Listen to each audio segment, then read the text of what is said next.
Little is known about the true origins of the 4th of July.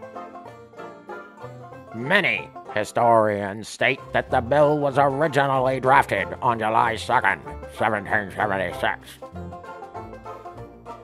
However, in 1429, Chris Columbus, director of the Harry Potter movies, met with a young Abe Lincoln at Ye Old Titty Bar, where several hours of dancing and drinking, the two sat down and realized the injustice that was the American social class system. So the two drafted up a document on the back of an old piece of driftwood and called it the Declaration of Independence. Honest Abe kept that piece of wood, knowing that one day he would be the president of the East Coast and could use it to free the Mexican slaves. It wouldn't be until many years later, into Abe's presidential term, that he would realize the magnitude of this document.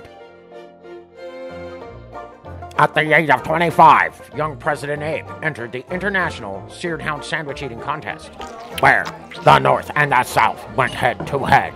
Abe ate his way into history that day, out-eating the South 3 hound sandwiches to 1. After the victory, he hosted a party that him and all of his northern friends at the first White House. This is where he met George Washington and Ben Franklin. The three hit it off almost immediately.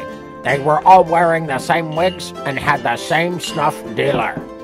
Washington and Franklin were so impressed by Abe's ability to wolf down seared hound sandwiches and asked him for an encore. Abe declined, but was forced into it by the demands of the entire party. Abe would eat and eat, each one going down harder and harder. This is when the inevitable happened. Honest Abe had had too much. He threw up everywhere and on everyone.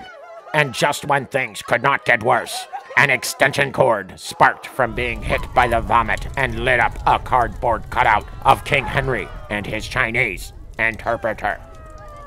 A mighty fire then erupted. Abe acted fast and got everyone to safety just outside of the house.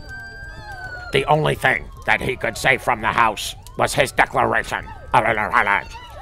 The fire eventually consumed the entire White House, burning it to its foundation within minutes.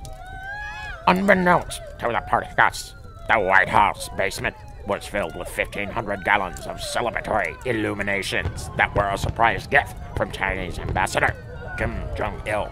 It was said that the colorful glow could be seen as far away as Kazakhstan. The event marked the beginning of the three's lifelong friendship and the founding of the Boston Red Sox, a football team from San Rafael, California. In 1886, just after the fire, Abe would take the driftwood out of his garage and showed it to Ben and George. The three then transcribed the first Declaration of Independence from drifty wood to beaver pelt. The document was then turned into law and eventually freed the Mexican slaves from Texas. The nation was transformed forever. And that's why we eat hot dogs and burn effigies of foreign leaders on the White House lawn every 4th of July.